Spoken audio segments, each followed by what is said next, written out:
अऊज़ु बिल्लाहि मिनश्शैतानिर्रजीम बिस्मिल्लाहिर्रहमानिर्रहीम।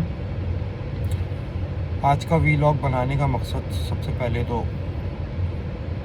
शोहदाए हक़ को अक़ीदत सलाम पेश करना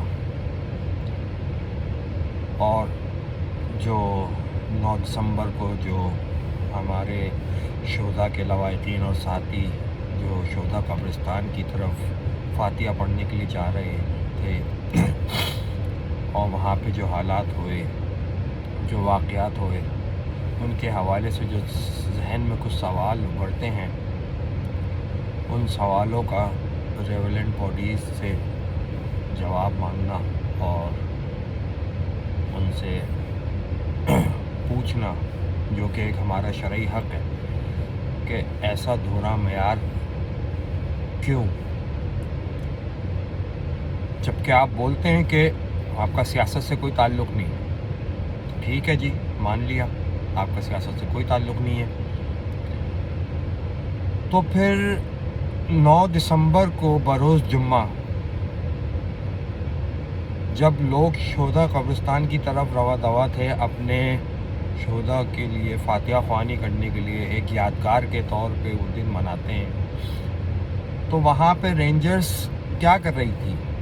वहाँ पे रेंजर्स क्यों थी? वहाँ पे रेंजर्स लोगों से रोक के उनको क्यों पूछ रहे थे? क्यों नौजवान लड़कों की तलाशियाँ हो रही थी?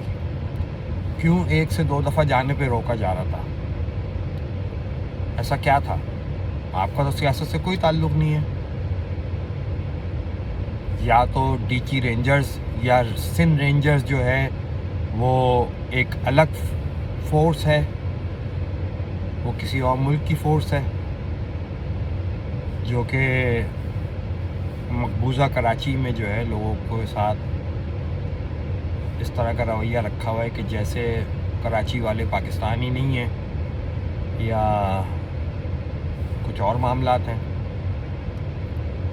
और अगर ऐसा नहीं है तो फिर मियाना रवि का रवैया सबके साथ बराबर क्यों नहीं है?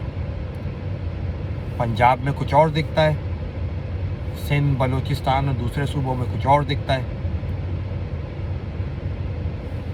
सब आप भी अच्छी तरह समझते हैं, हम भी अच्छी तरह समझते हैं कि क्या मामलात हैं, क्यों हैं। सिर्फ़ और सिर्फ़ एक ही इल्तिजा, रिक्वेस्ट, फरियाद, जो कुछ भी आप इसको समझें। हमारी बड़ी उम्मीदें नए आर्मी चीफ़ आसिम मुनीर साहब के साथ, उनके बारे में सुना है, उनके बारे में पढ़ा है कि बहुत अच्छे नेक इंसान है वो, और हमेशा जो है उन्होंने करप्शन के ख़िलाफ़ बात की है, जिसमें उनको एक दफ़ा अपने ओहदे से हाथ भी धोना पड़ा है, जिसकी वजह से बहरहाल।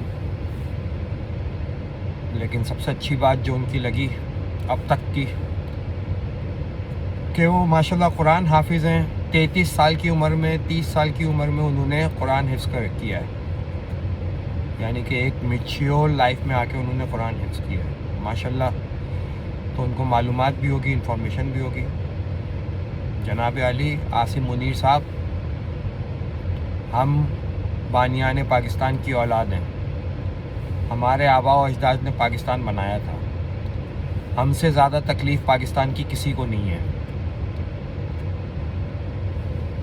आपने देखा पिछले अदवार में जब हमें मौका दिया गया, हमारे कायद को मौका दिया गया, अल्ताफ़ हुसैन भाई ने एक मिडिल क्लास पढ़े लिखे लोगों की एक ग्रुप को निकाला जिन्होंने कराची शहर के लिए बेपनाह काम किया। और कराची शहर के लिए काम करने का मतलब ये है कि पाकिस्तान की तरक्की में काम हो रहा है या हुआ था। तो पाकिस्तान कराची तरक्की करेगा तो पाकिस्तान तरक्की करेगा।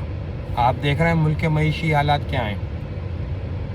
खुदारा ये दोहरा मेयार ख़त्म कीजिए। अपने इदारों के सरबराहान जो हैं उनसे पूछें कि उनका ऐसा नारवा रवैया क्यों है उर्दू स्पीक कम्युनिटी के साथ। कायद तहरीक अल्ताफ़ हुसैन भाई के हाथों से हाथ मिलाइए अगर आप चाहते हैं कि पाकिस्तान तरक्की करे, पाकिस्तान इस माशी बहरान से निकले। आपने देखा ये جاگیردار وڈیروں نے کیا کیا پچھلے 15-20 سالوں میں؟ تعلیم انہوں نے برباد کر دی، ملک انہوں نے برباد کر دیا۔ یہ تو چاہتے ہی نہیں ہے کہ لوگ پڑھ لکھ جائیں، یہ تو چاہتے ہی نہیں ہے کہ لوگ ترقی کر جائیں، کیونکہ ان کی جو ہے ریاست کے اندر جو انہوں نے ایک ریاست قائم کی ہوئی ہے وہ ختم ہو جائے گی۔ اگر ایک کسان کا بچہ پڑھ جائے گا تو ان کی غلامی کون کرے گا؟ تو آپ ان چیزوں کا نوٹس لیں۔ مڈل کلاس قیادت کو، جو کہ 7 کروڑ صرف مہاجر ہیں، اس کے علاوہ مظلوم بلوچ ہیں، مظلوم پٹھان ہیں، مظلوم پنجابی ہیں، 98% آبادی جو ہے مڈل کلاس پاکستانیوں کی، وہ آج سب الطاف بھائی کے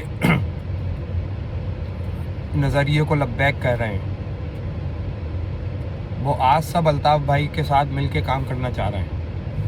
یہ غیر آئینی، غیر جمہوری پابندی کو ختم کریں۔ ملک کی ترقی میں آپ بھی اپنا کردار ادا کریں اور ہمیں بھی اپنا کردار ادا کرنے دیں۔ قائد تحریک الطاف حسین کی سربراہی میں ہم اس ملک کو ترقی دینا چاہتے ہیں۔ ہم چاہتے ہیں کہ ہمارا ملک جو ہے دنیا کے نامور ملکوں میں سے ایک ملک ہو۔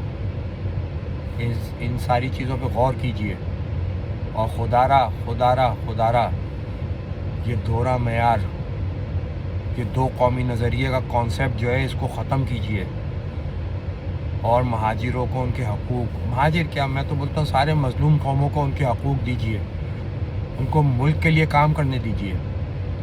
اس میں آپ کی بھی بھلائی ہے، آپ کی بھی عزت افزائی ہوگی، اور ملک کی بھی ترقی ہوگی، اور ملک کے 98% لوگ جو ہیں ان کی بھی جو ہے ترقی ہوگی۔ امید کے ساتھ یہ ویلاگ ختم کرتا ہوں کہ آپ اس بارے میں ضرور سوچیں گے۔ السلام علیکم۔ جیے الطاف، جیے مہاجر، پاکستان زندہ باد۔